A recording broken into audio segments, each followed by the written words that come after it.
Fala, moçada, Colégio Coração de Jesus, tudo tranquilo? Espero que sim. Mais uma vez com vocês, professor Samuel, e hoje vamos falar sobre o quarto tipo de tecido encontrado em um organismo, o tecido nervoso.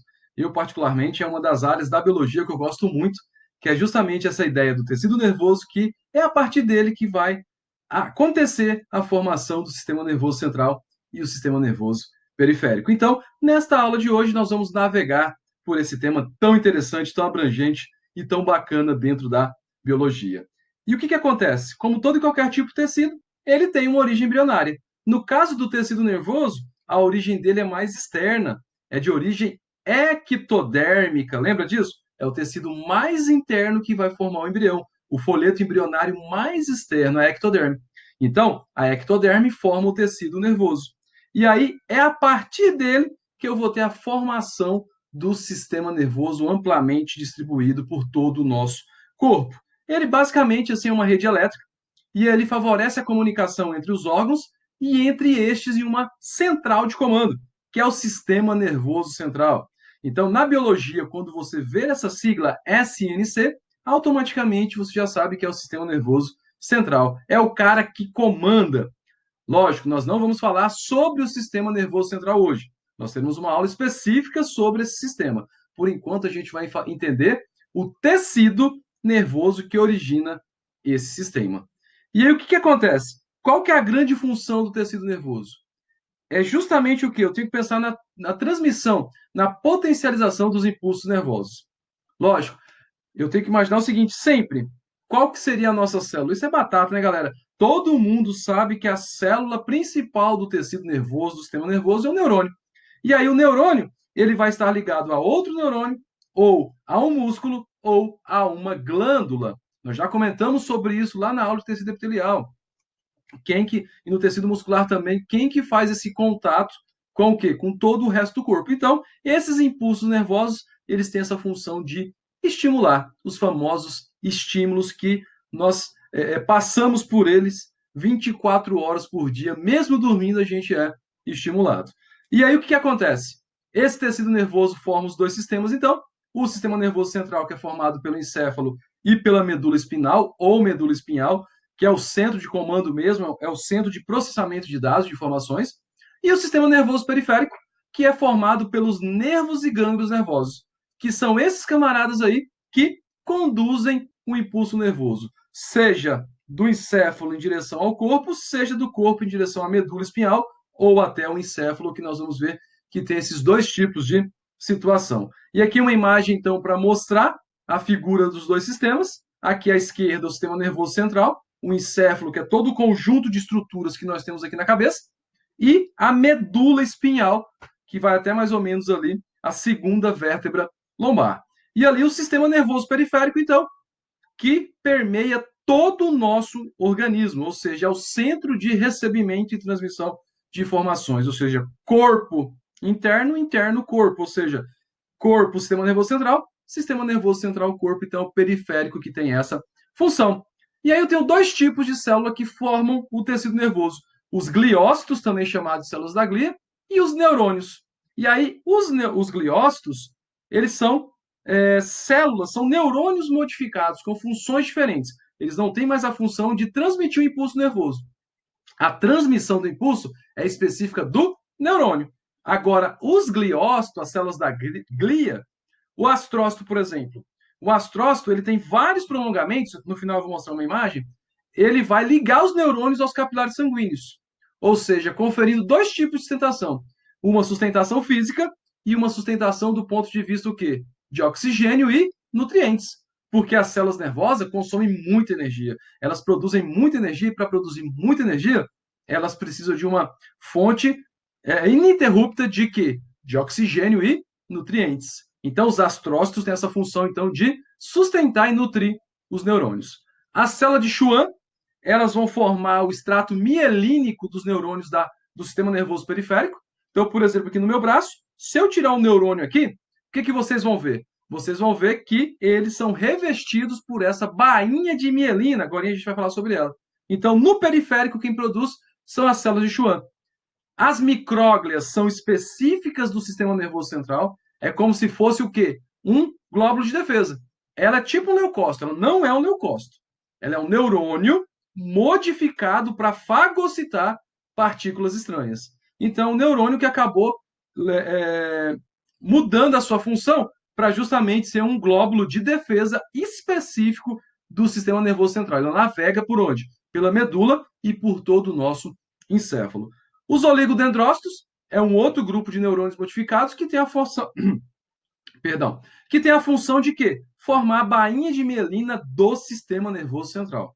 Então são duas coisas diferentes.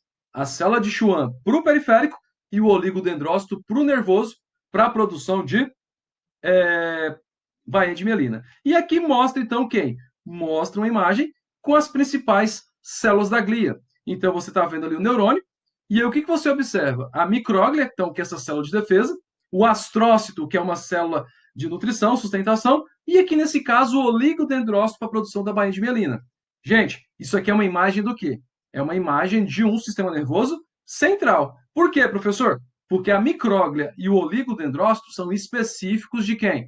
Do sistema nervoso central. Se fosse o periférico, o que, que teria? Os neurônicos, lógico, os astrócitos e as células de Schwann, que são específicas para a formação de quem? Para a formação da bainha de mielina lá do sistema nervoso periférico. E aí eu tenho, por último, os neurônios. Os neurônios que geram os impulsos nervosos. São eles que recebem os estímulos e são eles que fazem ter um impulso nervoso. E aí o que, que acontece? Eu tenho três partes: um dendrito, um corpo celular e um axônio. São as três partes sempre. O dendrito são prolongamentos, eles estão ligados no corpo celular, são eles que vão captar os estímulos que vêm do ambiente. Depois disso, o corpo celular é onde tem a geração de energia, é o centro metabólico, é ali que chega o oxigênio, é ali que chega os nutrientes, é ali que vai ser produzido o ATP, é ali que tem um núcleo, a central de processamento, então, desta célula. E aí, por último, o axônio, então, é o prolongamento do corpo celular, e ele, então, que vai conduzir adiante o quê? Um impulso nervoso para outras células, ou neurônios, ou músculos, ou células glandulares. E aí, galera, o impulso nervoso sempre tem um sentido. Qual? Dendrito, corpo celular e axônio. O nosso sistema nervoso, ele é unidirecional, ou seja, um sentido único. Não tem um retorno. Uma vez que você tem um estímulo, ele vai adiante até exercer a sua função, ok? E aí essa imagem mostra justamente isso para mim. Ali você vê os dendritos ligados ao corpo celular e as setinhas vermelhas indicam o sentido do impulso nervoso. Corpo é dendrito, corpo celular, axônio. Lá no final do axônio tem as famosas o quê? Sinapses. As sinapses, nós vamos ver depois, são espaços existentes entre o finalzinho ali do neurônio e o outro neurônio, ou o músculo, ou a glândula. E aí, lembrando que as sinapses podem ser tanto elétricas quanto químicas, e as químicas são mediadas por neurotransmissores. E aí, galera, lembra bem, o axônio, então, a maioria dos nossos neurônios são revestidos pela bainha de mielina. E aí a bainha de mielina, ela é feita de gordura, um lipídio. Qual que é a função dela? Ela potencializa a transmissão do impulso nervoso. Então, algumas doenças destroem a bainha de mielina, como a esclerose lateral aminiotrófica, como a síndrome de Guillain-Barré, e aí a pessoa não tem o estímulo e ela começa, então, a ter muito mais espasmos do que o necessário, porque o corpo não consegue mais interpretar isso aí. Se perde o estímulo durante o seu caminhar ao longo do sistema nervoso, ok? E olha só o que acontece. Eu tenho três tipos de neurônio. Eles podem ser sensitivos ou aferentes, são aqueles que sentem, são aqueles que percebem o ambiente, e aí eles vão levar essa informação da onde? Do meio ambiente, aqui do mundo externo, até onde? Até o sistema nervoso central. O segundo grupo são os motores ou eferentes. Por exemplo, eu vou pensar aqui, ó. Levantei minha mão. Então, da minha cabeça saiu a informação, saiu do encéfalo, passou pela medula, e aqui eu tive um neurônio motor, né, uma fibra motora, que efetuou o movimento, então, da minha mão, dos meus dedos. Ou seja, o neurônio motor ou eferente, ele leva o impulso do sistema nervoso central até os órgãos efetores, como as glândulas e os músculos. E existem também interneurônios ou neurônios associativos. Qual que é a função? Eles são neurônios pequenos que têm a função de interligar um neurônio sensitivo ao neurônio motor. E aqui eu trouxe essa imagem de um arco reflexo que acontece ali o reflexo patelar, né? Você bate ali na patela, a pessoa chuta, né? Dá um chutezinho. É um arco reflexo. E aí eu quero que vocês entendam o seguinte: olha ali dentro da musculatura da coxa e da perna. Então, ali em azul, você tem o dendrito ele percorre até ali, ó, e olha que interessante. Veja ali que é um recorte da medula. Nós vamos falar sobre isso lá na aula de sistema nervoso periférico. Mas aqui é só para você entender. E ali, olha só que interessante isso. A medula tem a parte branca mais externa e a parte cinza mais interna dela. Parece uma borboleta cinza dentro de uma massa branca. No cérebro é invertido, a massa cinzenta está para fora e a massa branca está para dentro. Então, olha só, o corpo celular do neurônio sensorial está dentro de um gânglio nervoso. E aí os axônios estão dentro da massa cinzenta. E ali você pode perceber em verde ali, ó, que você tem um neurônio associativo ou interneurônio. E ali em vermelho o neurônio motor, que vai fazer com que a perna chute. Então você bate ali na patela, o impulso então segue até a medula e ele volta até a perna. Gente, quando for um arco reflexo, ou seja, só corpo, medula, corpo, entendeu? Arco reflexo, corpo, medula, corpo. Não chega até o cérebro. Lógico que a informação vai para o cérebro que a gente sente uma dorzinha. Mas um arco reflexo, não. Você encosta a mão em alguma coisa e assusta e tira. Pisou em alguma coisa pontiaguda e tira. Isso só vai até a medula. Então é corpo, medula, corpo. Neurônio sensitivo, medula espinhal, neurônio motor. Então são esses os três tipos de neurônio que nós temos. E aí o que, que acontece? Como é que funciona isso? Gente, a nossa membrana plasmática dos neurônios, ela fica em repouso, lógico. E aí, quando você tem um estímulo, ela vai ser excitada, digamos assim, e aí você tem a ação propriamente dita. E aí existe um conceito chamado de potencial de repouso da membrana, que é uma diferença de potencial. Eu estou pensando em duas coisas, positivo e negativo. É como se fosse uma pilha, né? A pilha tem dois polos diferentes. A membrana plasmática do neurônio também, ela é carregada dessa forma. E aí o que, que acontece? Essa diferença é medida em milivolts. Sim, nós geramos micro descargas elétricas. Aquela teoria de Matrix, quem não assistiu, recomendo, é bem interessante. Ele estimula a pessoa e a pessoa gera eletricidade para manter as máquinas em funcionamento. E aí o que, que acontece? Isso tudo só ocorre porque tem uma diferença de concentração de sódio e potássio dentro e fora do neurônio. Então, esses dois íons, eles são fundamentais para a manutenção do quê? Do estímulo, do impulso, da transmissão do impulso nervoso. Uma pessoa que tenha deficiências nesses dois íons, ela acaba tendo problema, então, na transmissão desse impulso nervoso. E o que, que acontece? Quando ela está em repouso, ou seja, está sem nenhum tipo de estímulo, ela tem digamos, uma carga elétrica de menos 70 milivolts. Ou seja, a face interna, a face de dentro do neurônio está negativa. E aí, quando você tem essa situação, dentro negativo e fora positivo, você tem uma membrana polarizada. Se cair uma questão, o que é uma membrana polarizada, você já sabe que é uma membrana em repouso. Negativa dentro, positiva fora. E aí, o que acontece? Por que ela fica polarizada? Porque existe uma distribuição desigual de sódio e potássio. Você tem muito mais sódio fora e muito mais potássio dentro do neurônio. Gente, a, a, o neurônio, ele gasta energia para manter isso aí de forma diferente. É só lembrar do transporte ativo. Lembra? Sempre contra o gradiente. Então, o neurônio, ele gasta energia, por isso que ele consome muita energia. Ele vai gastar para manter essa diferença sempre assim. Muito potássio dentro e muito sódio fora, tá? Então, basicamente, essa tabela mostra isso, ó. Potencial de repouso, mais ou menos ali, menos 70 milivolts. Quando você tem o estímulo, então ela vai despolarizar. Ou seja, a face interna fica positiva, e aí tem o pico, né, de estímulo, chegou ali, acabou, não tem mais, e ele volta, então ele vai ser repolarizado. Então é como se fosse negativo, estímulo, positivo, relaxamento, negativo de novo. Então, bem aqui na apostila, lá na página 68, tem uma questão sobre essa. Eu quero que vocês façam depois e qualquer dúvida manda para mim. Não vou fazer essa com vocês, não. Quero que vocês entendam bem essa ideia. Em repouso negativo, teve o estímulo, fica positivo. Quem, professor? A face interna da membrana plasmática do neurônio. Depois que você tem o estímulo, que ele vai à frente, Ele não fica ali para sempre, ele vai para onde for, para onde é necessário. Ele então vai repolarizar. A membrana plasmática vai voltar a ficar negativa dentro.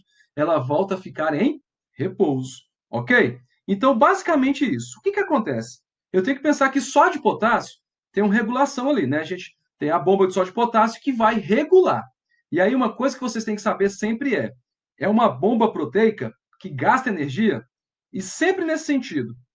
Como vai ter uma abertura, quando tem um estímulo, né, a membrana plasmática fica excitada, ela se abre, e aí, quando ela abre canais proteicos, sem ser a bomba de sódio e potássio, qual que é a ideia de uma célula?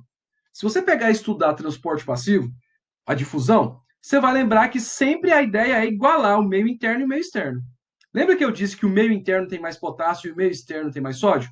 Então, quando você estimula, recebe um estímulo, automaticamente a membrana do neurônio fica excitada e aí vai entrar sódio e vai sair potássio. Para quê? Para eu ter um equilíbrio. É isso que causa, então, a despolarização da membrana. E aí, conforme o estímulo vai embora, a bomba de sódio e potássio vai fazer o quê? Vai gastar energia para manter um meio diferente, que só ele estando diferente que eu posso ter um estímulo depois. Ele joga 3 sódios para fora e joga 2 potássios para dentro. Sempre nesse sentido. 3 sódios para fora e 2 potássios para dentro. Então é basicamente isso aqui, ó. Então o que você tem? O neurônio em repouso. Negativo dentro, muito mais potássio, do lado de fora positivo e muito mais sódio. Quando você tem o estímulo, você sofre a despolarização. E aí o que acontece? Vai entrar sódio, e aí conforme ela vai repolarizando, vai saindo potássio. Por quê? Porque ela estimulou as membranas. Só que, galera, não dá, não pode ficar com igual, potássio e sódio igual dentro e fora, não pode. Você tem que ter uma diferença de concentração desses dois íons. Tem que ficar que nem a primeira coluna ali da imagem. E aí entra então a figura da bomba de sódio e potássio, que nem vocês estão vendo. Ela joga 3 sódios para fora e joga 2 potássios para dentro. Para quê? Para ficar novamente em repouso, que nem a primeira imagem ali. Entenderam? Resumindo, neurônio em repouso, potássio dentro negativo, sódio fora, positivo lá fora. Teve estímulo, ela fica excitada, o sódio entra, despolariza, inverte a polaridade. Automaticamente, para inverter isso aí, joga o sódio para fora. Aí fica positivo fora e negativo dentro. Só que aí a célula vai gastar energia para quê? Para jogar os sódios para fora e os potássios para dentro, para poder voltar a essa característica de repouso. Só assim que vai continuar tendo estímulos novamente. E aí o que acontece? Esse estado de repouso que eu havia dito, ele pode ser alterado quando a célula é submetida a um determinado estímulo. E aí, a partir disso, ó, o que acontece? Você tem, então, perceba ali, ó, quando menos 70, ó, potássio negativo, você teve estímulo, vai sair o potássio e vai entrar o sódio. Então, isso é chamado de despolarização. É quando você tem uma inversão de polaridade. E aí, se perguntar, como que a célula nervosa está despolarizada? Ela está positiva dentro, negativa fora, potássio dentro, perdão, potássio fora e sódio dentro. E aí, essa despolarização, depois dela, conforme o impulso vai passando, ela vai ser o quê? Sofrer a repolarizada. Então, o estímulo marca o impulso, e esse impulso serve, então, para comunicar o neurônio entre si com outras células. E aí nós temos, então, essa abertura dos canais de sódio, que eu havia dito, é justamente a entrada do sódio na célula que despolariza a membrana. Novamente, essa imagem para demonstrar isso para vocês. Teve o estímulo, os canais de sódio abrem, o sódio entra que nem um louco ali para equilibrar os meios, e aí a célula fica despolarizada. Só que com o tempo, a célula vai o quê? Ela vai ficar carregada negativamente interna lá dentro, positivamente lá dentro, perdão, e lá fora ela vai ficar negativa. Só que não pode. Eu tenho que voltar ao estágio anterior. Vou voltar aqui, ó. Positivo sódio fora, negativo potássio dentro. É assim que é em repouso. Eu sempre tenho que manter isso aqui para quê? Para poder ter um estímulo de forma eficaz. E aqui mostra basicamente essa ideia. Ali no 1, então, está no potencial de repouso. No 2 teve o estímulo. Você viu que inverteu a polaridade. E aí, conforme o impulso vai caminhando, vai voltando à condição normal até o neurônio ficar que nem o número 1 novamente, ou seja, em repouso, esperando o próximo estímulo. E aí o que, que acontece? Quando você fica muito positivo dentro, fecha os canais de sódio e os canais potássio se abrem. E aí eles vão sair da célula. Aí, conforme o potássio vai saindo, ele vai mudando, então, novamente, essa polaridade. Então, o potássio vai saindo, vai ficando negativo dentro e vai voltar a ser positivo fora. E aí, por último, esse processo chamado de polarização. E aí, por último, nós temos a ação da bomba de sódio e potássio, que vai manter os meios diferentes. Eu vou ter muito mais potássio dentro e muito mais sódio fora. Beleza, galera? Então, vocês vão lá na página 68, questão 3. Assinale a alternativa, que apresenta corretamente alguns tipos celulares e o tecido onde eles são tipicamente encontrados. Questão é letra A. Osteoblasto, tecido epitelial. Não, né, gente? Osteoblasto é tecido ósseo. Letra B. Astrócitos, tecido conjuntivo. Galera, astrócito é um tipo de neurônio modificado, então tecido nervoso. Letra C. Fibroblasto, tecido muscular. Não, né, gente? Fibroblasto é tecido conjuntivo, fibras. Letra B. Condrócitos, tecido nervoso. Condrócito, galera, tecido cartilaginoso. Letra E. Gliócitos, tecido nervoso, verdadeiro. A questão 1 da proposta da página 69. A alternativa que corretamente se refere aos dendritos. Letra A. Transmite os impulsos nervosos do corpo celular para os outros neurônios ou para órgãos efetores. Falso. Quem faz isso são os axônios. Letra B. São prolongamentos que recebem impulsos nervosos e os conduzem para o corpo celular. Verdadeiro. Lembra da ordem? Dendrito, corpo celular, axônio. E a questão 3 aqui, gente, fala da velocidade da propagação do estímulo nervoso. Ele fala o seguinte: a velocidade de propagação do estímulo nervoso na membrana de um neurônio varia entre 10 centímetros por segundo e 1 metro por segundo. Tais velocidades, no entanto, são insuficientes para coordenar as ações de animais de grande porte. Em uma girafa, por exemplo, o impulso que viajasse a velocidade de 1 metro por segundo levaria entre 3 e 4 segundos para percorrer a distância que vai da pata traseira ao encéfalo. Se fosse essa realmente a velocidade de condução nervosa da girafa, ela seria um animal lento e descoordenado, incapaz de enfrentar situações que exigissem respostas rápidas. No entanto, sabe-se que a propagação do impulso pode atingir velocidades de 200 metros por segundo, o que é garantido pela presença de letra A, sinapses, letra B, bainha de mielina, letra C, nós de Ranvier, letra D, neurotransmissores, letra E, micróglia. Galera, lembra que eu disse? A maioria dos axônios são revestidos pela bainha de mielina, e a bainha de mielina, então, tem a função de potencializar a transmissão do impulso nervoso. Beleza, galera? Então, a resposta correta, letra B. Até a próxima aula de biologia comigo, o seu professor Samuel. Abraços!